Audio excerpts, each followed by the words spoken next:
The sheikh's assistant looked at the cleaning lady like she'd interrupted a state funeral. Actually gasped. Out loud.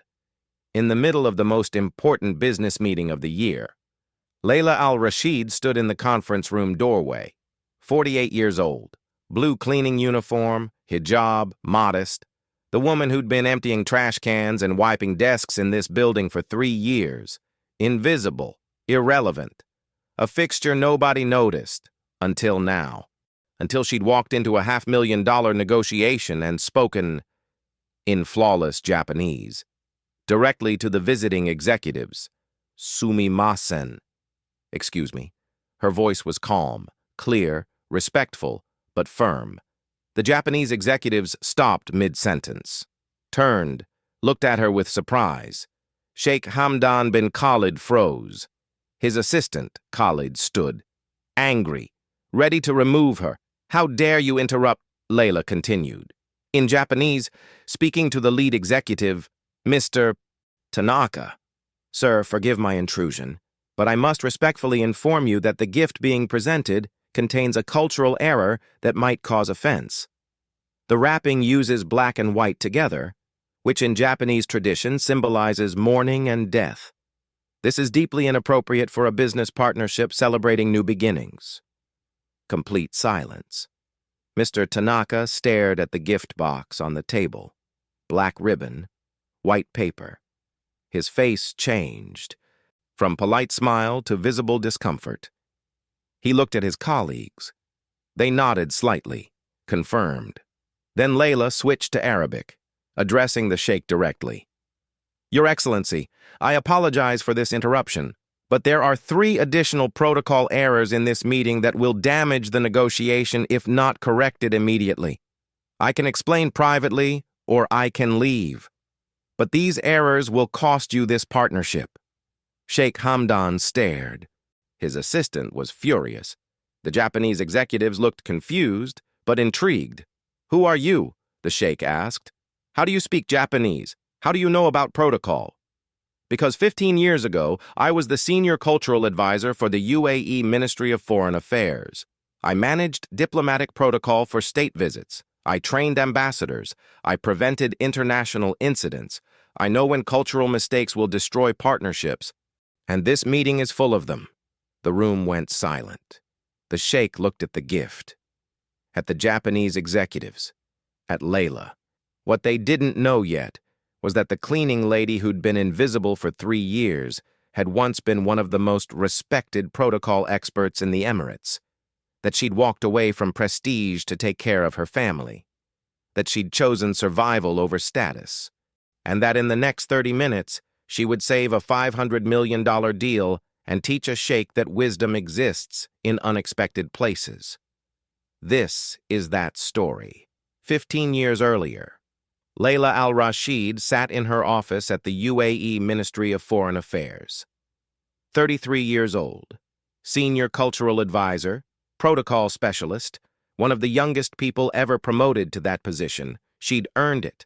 Bachelor's degree in international relations, master's in Middle Eastern studies, fluent in Arabic, English, Japanese, and French. She'd worked her way up, started as junior translator, became protocol assistant, then advisor, then senior advisor. Her job was critical.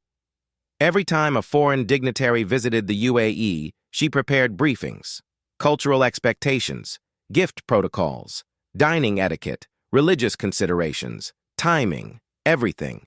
She prevented disasters, made sure visiting presidents didn't accidentally insult their hosts, made sure Emirati officials didn't offend foreign guests, made sure partnerships succeeded. She was excellent, respected, well paid. Her husband, Omar, ran a successful import business. They had a daughter, Amira, 8 years old, smart, happy. They lived comfortably, upper middle class, good schools, nice apartment, stability. Then Omar's business collapsed. Economic downturn, bad investments. Clients defaulted. Within 6 months, everything was gone. The business, the savings, everything. They had debt, significant debt, creditors calling, threats, pressure. Omar tried to rebuild, took loans, made promises, but the hole was too deep. The stress destroyed him. He had a stroke. 45 years old. Survived, but partially paralyzed. Couldn't work. Needed care. Layla had to choose, keep her prestigious job, long hours, travel, good salary. But who would care for Omar? Who would raise Amira? Or quit? Take a simpler job. Be present. Be there when needed. She chose family, resigned from the ministry. People were shocked. You're at the peak of your career. You could be director in 5 years. My husband needs me. My daughter needs me. Career can wait. You'll never get this position back. You'll lose everything. I've already lost what matters. Now I'm choosing what's left. She found work as an office cleaner. Corporate tower in Dubai. Decent pay, flexible hours. Could be home when Amira needed her. Could care for Omar. Could survive, not thrive, but survive. For 3 years, she cleaned offices, emptied trash, wiped desks, mopped floors. Nobody knew who she used to be. Nobody cared. She was just another immigrant woman in a cleaning uniform. Invisible. That's how she wanted it. Simple. Present. Focused on family. The Sheikh's deal had been developing for 6 months. Layla heard about it. Everyone in the building did.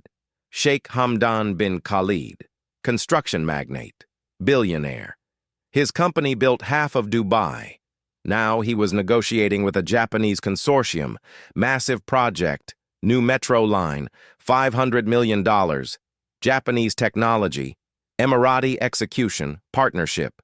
The Japanese executives were coming to Dubai, final negotiation, sign the contracts, celebrate, launch. Everything was arranged.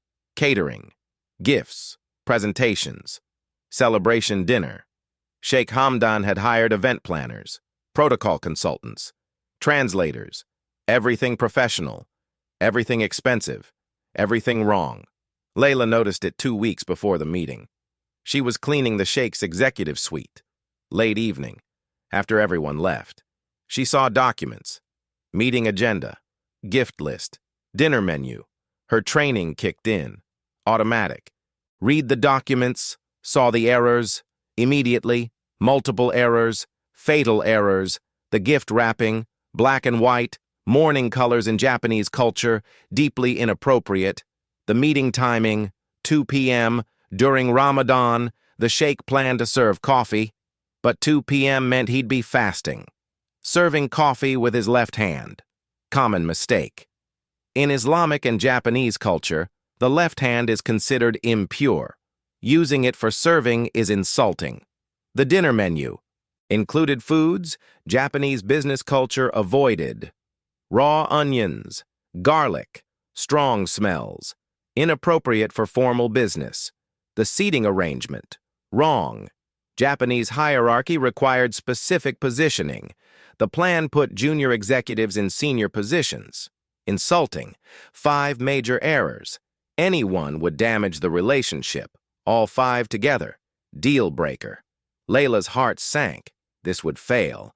$500 million. Thousands of jobs. Major project. All destroyed by cultural ignorance. She had to tell someone. But who? She was the cleaning lady. Nobody would listen. She tried the assistant first. Khalid. Young man, efficient, protective of the sheikh. She found him the next morning. "Excuse me, sir. I need to speak about the Japanese meeting." Khalid looked up, annoyed. "What about it?" "The protocol. There are errors. Cultural mistakes. They'll damage the negotiation." "Who are you to know about protocol?" "I used to work in cultural advisory. I know Japanese business culture. There are 5 serious errors in the current plan. The sheikh has hired the best consultants. They've handled everything. The consultants are making mistakes. I've seen the documents. The gift wrapping is wrong. The timing is wrong. The serving protocols are wrong. You've seen the documents? You're the cleaning lady. You shouldn't be reading confidential documents." "I wasn't reading them intentionally." But I saw them, and I recognize the errors. Please, let me explain to someone. Listen, sister. I appreciate your concern, but the Sheikh has professionals handling this. People with credentials, experts. You clean offices, stay in your lane. But the errors, there are no errors. You're mistaken. Now please, go back to work. Layla felt dismissed, invisible, but she couldn't let it go. She tried again, went to the event planning company, called them. Hello, I have information about the Japanese executive meeting at Sheikh Hamdan's office. Who is this? I work in the building. I've noticed cultural protocol errors in the planning. Are you part of the consulting team? No, but I have experience in diplomatic protocol. Ma'am, we have experts handling this. If you're not part of the team, I can't discuss details with you. But the errors will damage. Ma'am, thank you for your concern, but we're professionals. We know what we're doing. Goodbye. She tried one more time. Wrote an email to the Sheikh's office. Detailed. Professional. Listed all 5 errors. Explained why each was problematic. Suggested corrections. Signed it. Sent it. Never got a response. Either they didn't read it, or they dismissed it. Cleaning lady trying to teach the Sheikh about business. Irrelevant. The meeting was in 2 days. Layla watched the preparations, watched the errors being executed, watched the disaster approaching, and felt helpless. The day arrived. Tuesday, 2 p.m.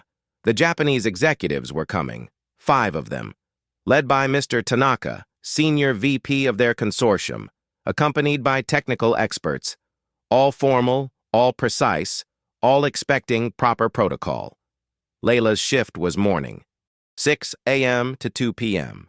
She'd normally leave before the meeting, but she stayed, told her supervisor she needed extra hours, stayed to clean the conference room, to be there, just in case. The Japanese arrived at 1:45 p.m., precisely on time, traditional Japanese punctuality. They were greeted in the lobby, brought upstairs, shown to the conference room. Layla was finishing cleaning, saw them enter, bowed, respectful, professional. Mr. Tanaka nodded, polite. Didn't really see her, just another staff member. The meeting began. Sheikh Hamdan welcomed them, warm, gracious, excited, spoke about the partnership, the vision, the project, the future, everything positive, everything professional. Then he called for coffee, refreshments.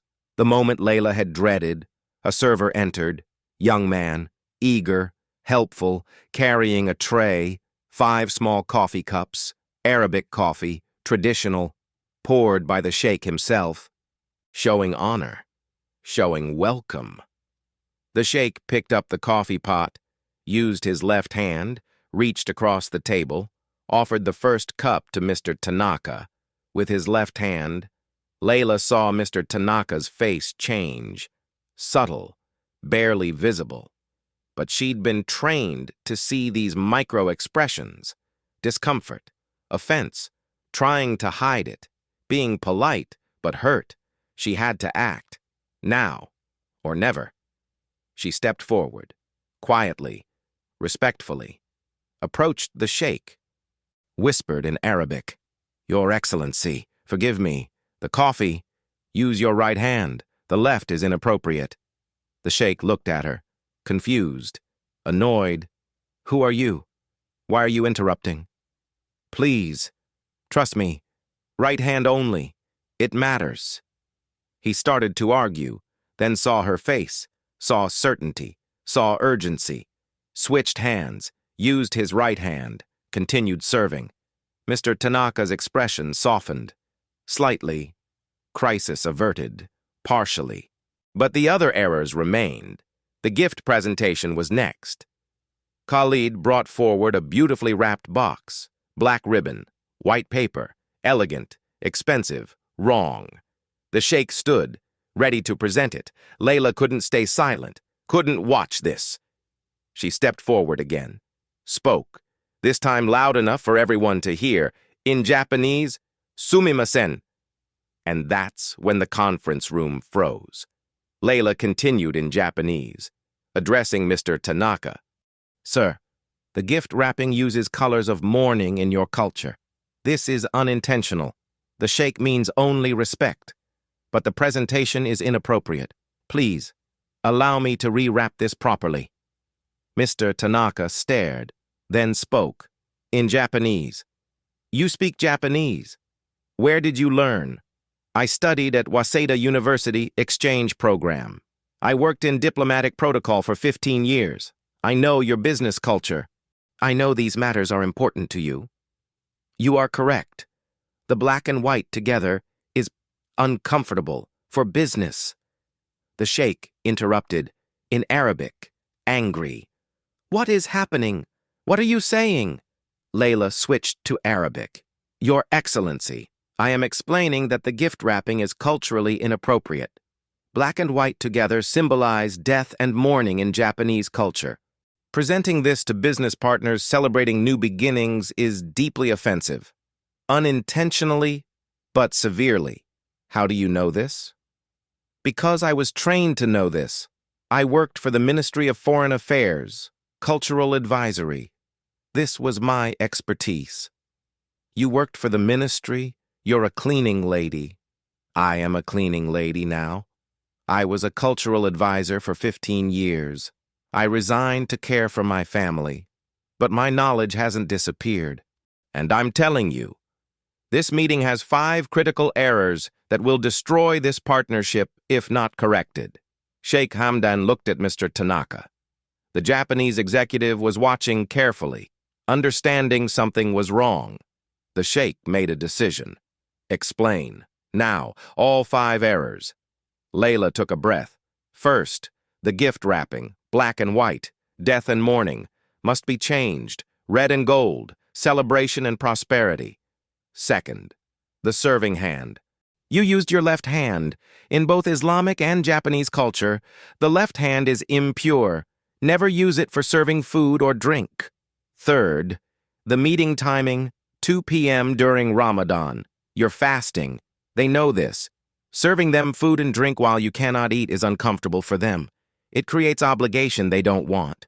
Fourth, the dinner menu includes raw onions and garlic. Japanese business culture avoids these in formal settings. Strong smells are considered rude. Fifth, the seating arrangement. You have junior executives positioned higher than senior ones. This violates Japanese hierarchy protocol. It's insulting to their ranking system. The sheikh stared, processing. All of this is wrong. All of this damages the relationship, unintentionally, but severely. Mr. Tanaka spoke, in English this time, so the sheikh could understand. She is correct. These matters, they are important to us. We understand mistakes happen, but yes, these would be difficult. Sheikh Hamdan looked at Layla, really looked at her for the first time in 3 years. You can fix these? Now? Yes, if you trust me. Fix them, all of them, now. Layla moved quickly. The next 30 minutes were controlled chaos.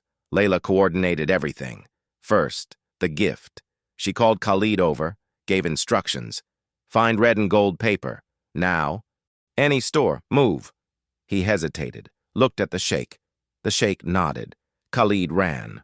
While waiting, Layla addressed the timing issue, spoke to the catering team. Move the refreshments. Only serve to the guests. Leave the sheikh's space empty. Make it clear he's fasting. They'll respect that. Then the seating. She rearranged place cards. Carefully, according to proper Japanese hierarchy, Mr. Tanaka at the head, others positioned by rank. Correct, respectful. Khalid returned. Red and gold paper. Layla rewrapped the gift. Quickly, professionally, elegant. While working, she explained to Mr. Tanaka, in Japanese, please accept our sincere apologies. Our sheikh has great respect for your culture. These errors were made by consultants who didn't fully understand the nuances. We are correcting everything now. Mr. Tanaka smiled, first genuine smile of the meeting. You have studied our culture deeply. This is clear. We appreciate this very much. The dinner menu was called, changed, removed onions and garlic, added milder options, everything adjusted. Within 30 minutes, all 5 errors were corrected. The meeting resumed, different now, warmer, more comfortable.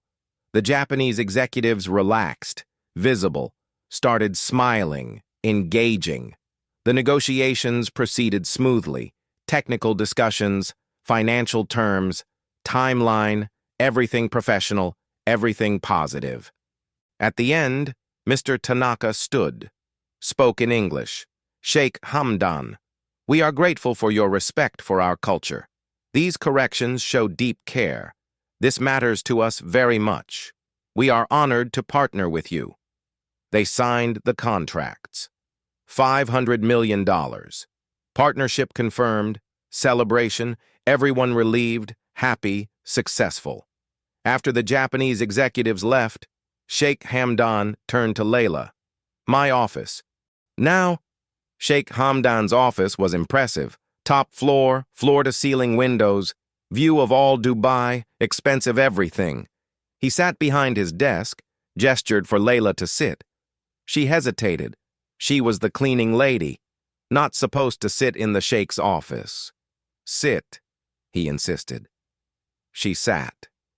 He studied her. Tell me everything. Who are you, really? My name is Layla al-Rashid. I worked for the Ministry of Foreign Affairs for 15 years. Cultural advisory. Protocol specialist. I managed diplomatic visits, state dinners, international negotiations. I prevented exactly the kind of mistakes that almost happened today. Why did you leave? My husband's business failed. He had a stroke. My daughter needed me. I couldn't work 60-hour weeks. I needed flexibility, needed to be present. Cleaning gave me that. You went from ministry advisor to cleaning lady? Yes. That's a massive fall. No. It's a choice. Career is just work. Family is life. I chose life. He was quiet. Processing. You saved this deal today. You know that? Yes. $500 million, thousands of jobs, major project, all of it was about to collapse because of wrapping paper and coffee hands, and seating, and food, and timing. All of it mattered. How much do cultural mistakes actually cost? Billions, globally. Companies lose partnerships. Governments lose alliances. All because someone didn't understand that in country A, you never show the sole of your shoe. Or in country B, you never refuse tea. Or in country C, you never use your left hand. Small things, huge consequences. You prevented that today. Yes. I owe you. What do you want? Money? A job? Name it. Layla thought carefully. I want to be paid fairly for what I did today. Consultant rate, but I don't want a full-time job. I need to stay flexible. My daughter, my husband, they need me. What if I paid you as a part-time cultural advisor, available when needed, flexible schedule, your hours, your terms? What would that entail? I have international deals constantly, different cultures, different protocols. I need someone who knows these things, who can prevent disasters, who can review plans, correct errors, be available for critical meetings. How many hours? Maybe 10 to 20 per month. Sometimes more, sometimes less. Depends on deals. I could do that. If the pay is fair, I'll pay you what I was paying the protocol consultants, who obviously didn't know anything. 50,000 dirhams per month, part-time, flexible. Layla calculated. That was nearly 200,000 dirhams per year. 4 times what she made cleaning. For fewer hours, more flexibility. That's generous. That's fair. You saved me 500 million today. This is nothing. I accept, but I have conditions. What conditions? I keep cleaning 3 days per week. It keeps me grounded, keeps me humble, keeps me connected to reality. I don't want to forget what it's like to be invisible. You want to keep cleaning floors while being my cultural advisor? Yes. The sheikh smiled. First genuine smile she'd seen. You're remarkable. Most people would want the prestige, the title, the status. You want to stay humble. Humility is wisdom. Prestige is just ego. I learned that when I lost everything. Now I know what matters. This job is money. Cleaning is purpose. I need both. Then we have a deal. You clean 3 days. Advise when needed. Get paid well. Keep your flexibility. Keep your family time. Keep your dignity. Thank you, Your Excellency. No, thank you. You taught me something today. That expertise exists everywhere. That the person emptying my trash might be smarter than the person sitting at my table. That I should pay attention to everyone, not just the obvious people. That's a valuable lesson. Worth $500 million, apparently. 3 months later, Layla sat in her apartment. Small, modest, but comfortable. Omar was doing better. Physical therapy helping. Amira was thriving. School going well. Happy. Stable. Layla still cleaned offices 3 days per week. Tuesday, Wednesday, Thursday. Still wore the blue uniform, still emptied trash, still mopped floors. The other 2 days, she was a consultant. Reviewed Sheikh Hamdan's international negotiations. Checked protocols. Corrected errors. Attended critical meetings. Got paid well. Very well. Enough to clear the family debt. Enough to save. Enough to breathe. One evening, Amira asked her, "Mama, why do you still clean? Baba says you make good money now." "You could stop." "I could, but I don't want to." "Why?"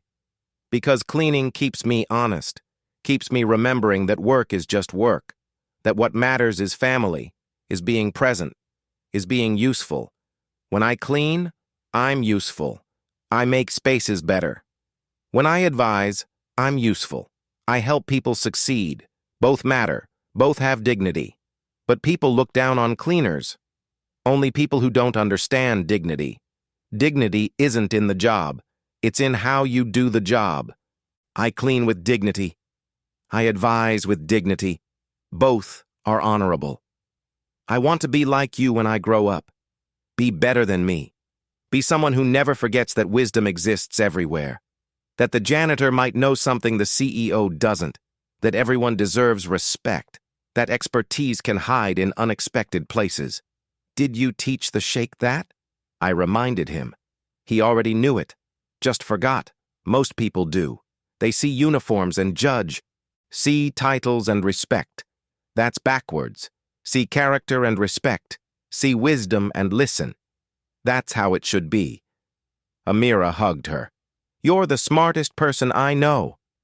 I'm just someone who learned hard lessons and remembered them. 6 months after the Japanese deal, Sheikh Hamdan called Layla to his office. Emergency. She came immediately. He looked stressed. What's wrong? Korean delegation. Tomorrow. Major deal. Different consultants. Same problems. What problems? I don't know. That's why I'm calling you. Can you review everything? Now? Tonight? Yes. Show me the plans. She spent 4 hours reviewing, found 3 critical errors, corrected them. The meeting went perfectly. Another success. The sheikh increased her retainer. She accepted, stayed cleaning, stayed humble, stayed grounded. Word spread. Other companies started calling, wanted her advice. Cultural protocol. International negotiations. She started taking select clients. Part-time. Flexible. Always keeping her cleaning days. Always staying connected. One day, she was cleaning the conference room. Young executive walked in. Didn't see her. Just saw the uniform. You. Coffee. Now. Didn't say please. Didn't say thank you. Just ordered. Layla could have been offended, could have revealed who she was. Instead, she made coffee. Brought it to him. Served it properly. Right hand. Respectful. He barely acknowledged her. Just took it. Dismissed her. Later, She saw him in the Sheikh's office. He was pitching a deal, international partnership. She was there as advisor. He recognized her. You made me coffee this morning. Yes, but you're the cultural advisor, the one everyone talks about. I'm both. I clean. I advise. Both are important. I was rude to you. You were busy. It's fine. It's not fine. I assumed. Judged. I'm sorry. Apology accepted. Now, about your deal. Your presentation has 2 cultural errors that will offend your potential partners. Let me show you. She corrected his pitch. Deal succeeded. He learned humility. She continued being exactly who she was. Cleaner, advisor, mother, wife, expert hiding in plain sight. A year after the Japanese deal, Layla received an email from Mr. Tanaka, in Japanese, Mrs. Al-Rashid. Our partnership with Sheikh Hamdan has been very successful. We credit much of this to the cultural respect shown from the beginning. That respect began with you. Our company is expanding to the UAE. We would like to hire you as our cultural advisor for the region. Please let us know your terms. Layla smiled, wrote back, also in Japanese. Mr. Tanaka, I am honored. My terms, part-time only, flexible hours, family comes first. And I continue my other work, all of it, including cleaning. This is non-negotiable. His response came quickly. Your terms are accepted. Your wisdom is clear. Someone who chooses humility over prestige is exactly who we want representing us. She added another client, kept cleaning, kept advising, kept being present for her family, kept living her values, never chose prestige over presence, never chose status over substance, never chose ego over wisdom. People started calling her the cleaning lady who knows everything. She didn't mind. It was accurate. She did clean. She did know things. Both were true. Both mattered. One evening, a documentary crew contacted her, wanted to film her story. The unlikely advisor, from ministry to mop, from prestige to cleaning, redemption story. She declined. It's not redemption. I didn't fall and rise. I chose differently, chose family, chose flexibility, chose dignity in different form. That's not redemption. That's wisdom. And wisdom doesn't need cameras. They insisted, offered money. She still declined. My story is mine. My family's, not entertainment. Thank you, but no. She stayed private, stayed humble, stayed exactly who she chose to be, extraordinary expertise, humble presentation, perfect balance. Sometimes the most valuable people are the ones everyone overlooks. The cleaner, the janitor, the server, the driver. People see uniforms and assume ignorance, see positions and assume incompetence. But expertise doesn't require titles. Wisdom doesn't need recognition. Value doesn't demand attention. Layla Al-Rashid was a senior cultural advisor, trained diplomats, managed state visits, prevented international incidents, then became a cleaning lady, by choice, for family, for presence, for priorities. And when a sheikh almost destroyed a $500 million deal with cultural ignorance, the cleaning lady saved it. Not for glory, not for recognition, just because she couldn't watch unnecessary failure. She spoke up, corrected errors, saved the partnership, then went back to mopping floors, because that's who she was. Expert and cleaner, advisor and mother, prestigious and humble, all of it true, all of it dignified. She taught powerful people that wisdom hides everywhere, that assumptions are dangerous, that the person they ignore might be the person they need most. And she did it while choosing family over career, presence over prestige, substance over status, every single day. That's not sacrifice. That's wisdom. That's strength. That's choosing what matters. Don't judge people by their jobs, by their positions, by their uniforms. Judge them by their knowledge, their character, their wisdom. Because the person emptying your trash might be the person who saves your company. The one you overlook might be the one you need most. Pay attention. Show respect. Listen. Everyone has expertise. Everyone has value. You just have to look past the surface to see it.